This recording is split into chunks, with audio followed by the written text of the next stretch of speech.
souhaites découvrir mon top 10 des projets Coinbase Ventures qui, à mon sens, peuvent avoir un réel potentiel en termes de pump au niveau des prix, ça se passe dans cette vidéo.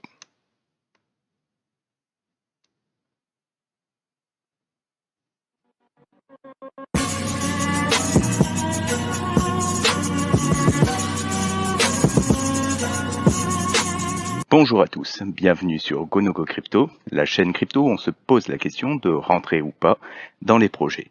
Des génériques.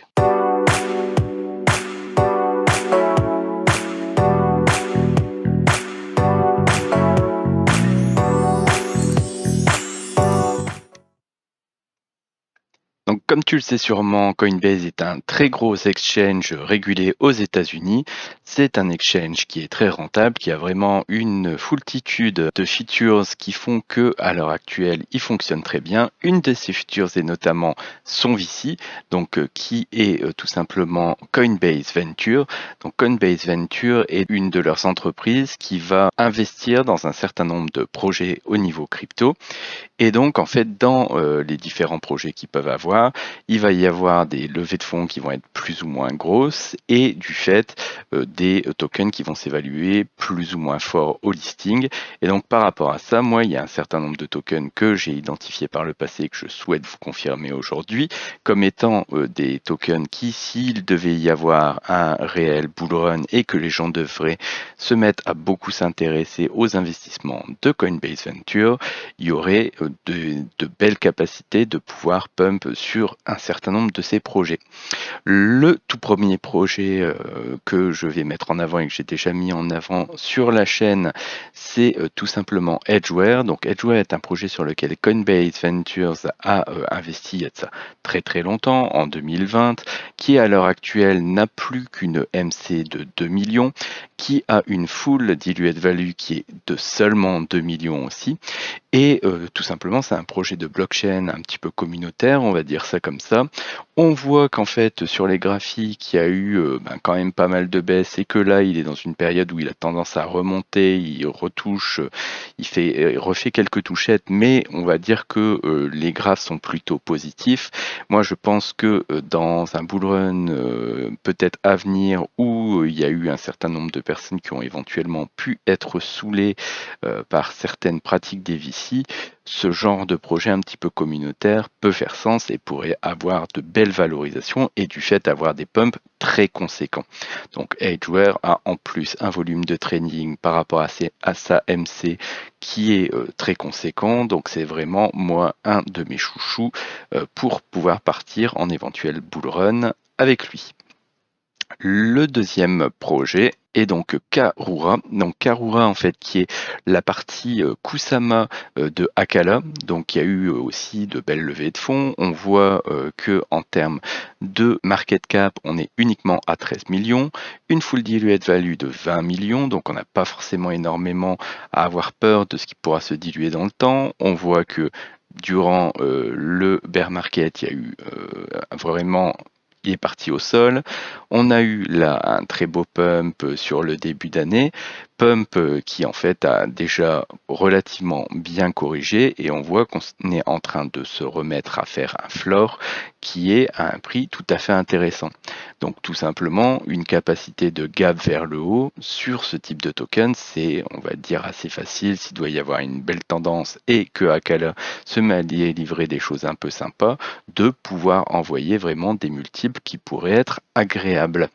Voilà, donc moi tous les tokens que je vais vous proposer là, c'est de toute façon des tokens qui sont sur des sexes relativement accessibles. Donc on va avoir du KuCoin, on va avoir du Gate, on va avoir en fait des sexes qui sont plutôt justement, on va dire facilement accessibles. J'ai écarté tout ce qui était vraiment trop compliqué. Il y a effectivement de beaux projets sur Coinbase Venture qui là à l'heure actuelle sont un petit peu en sous-marin, mais pour le coup, ils sont sur des DEX, ça devient un peu compliqué. Donc là, je suis resté quand même sur des choses qui, à mon sens, peuvent pumper relativement facilement dans une belle tendance haussière. On passe ensuite sur Xchain, donc Xchain qui est anciennement Yumi, donc qui a eu un certain nombre de rebranding durant le bear market, enfin qui a eu un rebranding, et donc là ils sont en train de réellement se relancer sur le projet.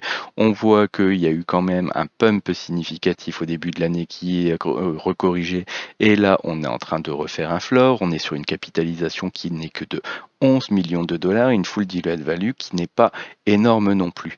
Donc ça, c'est typiquement le genre de projet où il y a quand même une belle prise de risque parce que les rebranding, etc., ça peut être compliqué.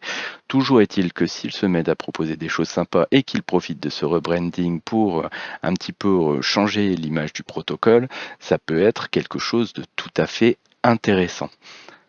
On passe ensuite au quatrième projet. Donc le quatrième projet, c'est Vega. Donc Vega qui est un projet de DEX dérivative qui, à mon sens, à moi, est très intéressant, qui est un peu complexe à utiliser. On voit que là, il est justement au niveau des prix vraiment à aller rechercher ses poches de liquidité et il y a capacité déjà d'une part de repartir. Moi, je considère qu'en plus, vu qu'il y a eu des levées de fonds extrêmement conséquentes sur le projet, vu qu'on dépasse plus de 50 millions de levées de fonds, là, à l'heure actuelle, la capitalisation qui est aux alentours des 30 millions et avec un 32 millions de full diluted value, on a en fait là plus vraiment de problème vis-à-vis de ce qui peut être dumpé, ou en tout cas, c'est principalement les gens qui peuvent panic sell. Donc moi, là, on est effectivement typiquement dans le genre de choses où s'ils se mettent à devenir un peu plus user-friendly, Vega, c'est vraiment un très beau produit et je pense qu'il peut réellement faire de très belles performances sur le bull run s'ils font ce qu'il faut pour justement pouvoir être un petit peu plus accessible. On passe ensuite sur un projet dont j'ai déjà fait une vidéo qui est Lumrin, qui a profité très fortement de la narrative d'Épine de ce début d'année. Donc pour pouvoir rappeler un petit peu ce qu'est Lumrin, Lumrin c'est tout simplement de la location d'ASIC pour pouvoir miner du Bitcoin, mais en fait tout simplement par un système de dérivation du flux de ces ASICs pour venir les rediriger vers vos adresses Bitcoin. Donc c'est un projet qui, à l'époque où je l'avais proposé, était donc vraiment dans le fond du bear market et était en testnet, avait déçu parce qu'il y avait pas mal de temps que ce testnet était mis en place. Ça s'est déployé en mainnet, le prix a complètement explosé. Je vous avouerai clairement que moi j'ai fait des grosses prises de profit dessus. Et là, d'autant, je ne sais pas si je vais forcément reprendre là, maintenant, tout de suite sur ce token-là, mais il a quand même eu déjà une belle correction. Je lui laisse, on va dire, un mois et demi pour pouvoir me poser la question de me repositionner dessus. Mais à l'heure actuelle, avec uniquement 22 millions de MC, malgré son énorme pump, parce qu'effectivement, il était parti très très bas, et son 37 millions de full diluted value, ça peut être un token qui, peut-être pas à ce prix-là, peut-être un tout petit peu moins cher, mais en tout cas, voilà, on est sur de la narrative d'épines. Si ça se remet à partir fort et qu'ils se mettent en fait à faire une communication où on voit que le nombre d'ASIC disponibles est plus important et que réellement il y a une adoption des mineurs de Bitcoin de ce système-là, ça pourrait effectivement envoyer du très lourd. On passe ensuite sur Hop, donc Hop qui est un bridge, donc qui a été lancé maintenant il y a de ça à peu près 2 ans, qu'on a tous utilisé je pense à un moment ou à un autre, donc qui a une market cap actuelle qui n'est que de 3 millions, qui a une full diluted value qui est beaucoup plus importante, mais qui est très étalée dans le temps et qui est principalement sur de la trésorerie. Donc on voit que là on est quand même en tendance à faire un petit peu du multiple floor qui est pas très très élevé, mais sachez que donc avec 3 millions de MC, il suffit que Arbitrum ou qu'un autre L2 vienne à faire une belle performance et Hop pourrait tout simplement rapidement aller choper comme ça l'a fait il y a de ça quelques mois avec Pangolin ou avec PookieSwap.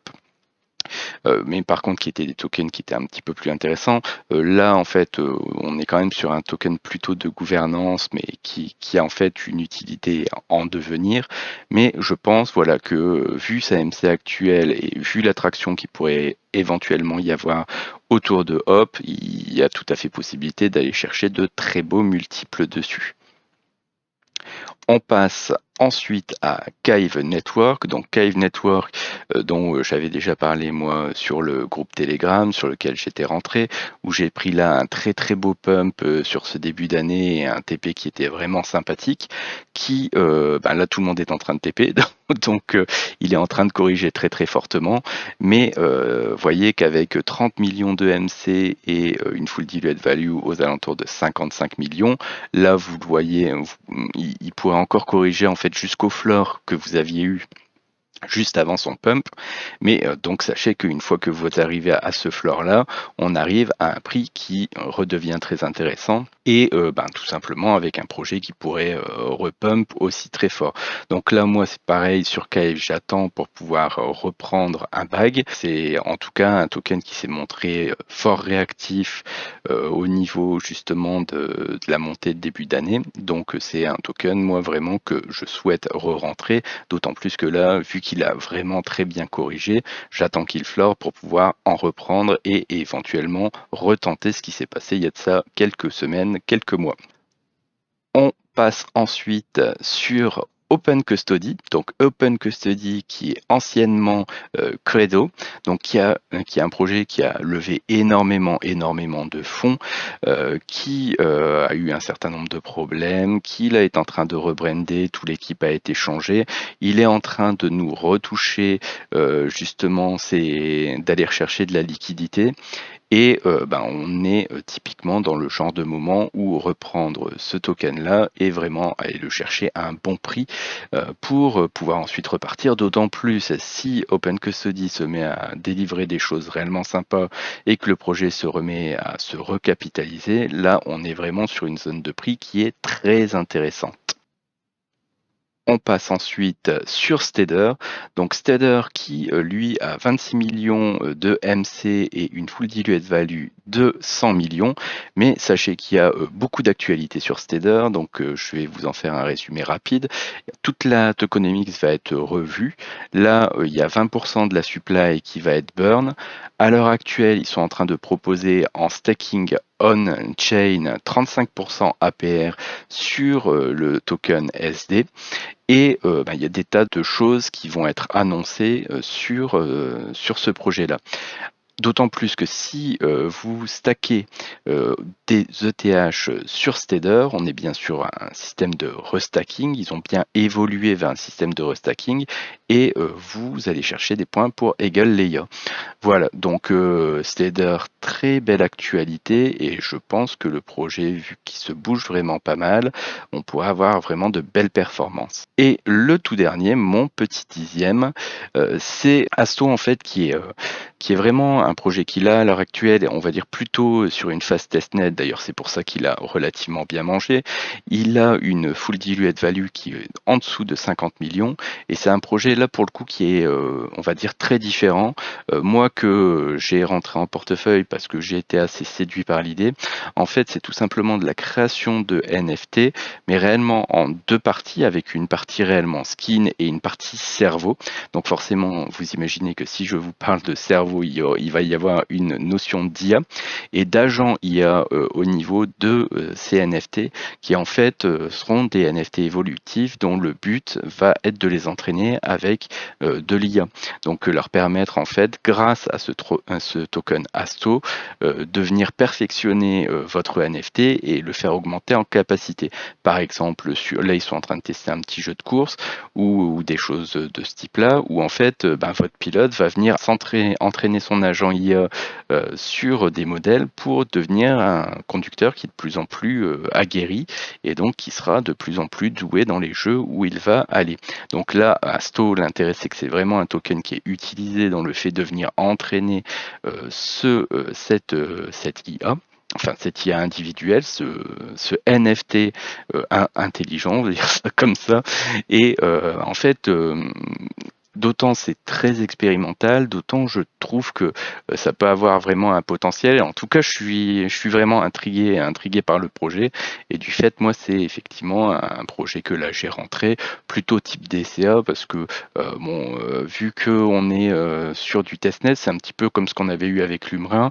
Ça peut quand même durer assez longtemps et décevoir pas mal, les gens s'impatienter et revendre. Et au final, au moment où on arrive à quelque chose réellement de mainnet, devenir vraiment avoir une explosion significative. Donc c'est un projet que j'aime bien. Donc comme vous avez pu constater en fait sur les 10 projets que je vous ai proposés là de Coinbase Venture, on a des projets qui sont anciens, des projets qui sont récents, mais surtout on est sur des projets qui ont une full diluted value, une MC actuelle qui est relativement basse. Pourquoi j'ai été chercher typiquement ce type de projet là? Tout simplement parce que très souvent quand on a du Coinbase Venture sur un très bon lancement, sur un Binance ou quelque chose comme ça, on va avoir un multiple par rapport à ce qu'ils ont investi qui est vraiment énorme. Et donc ça devient à ce moment-là un petit peu compliqué de venir chercher réellement de la performance si Coinbase Venture dump en même temps que vous, parce qu'eux auront acheté beaucoup moins cher.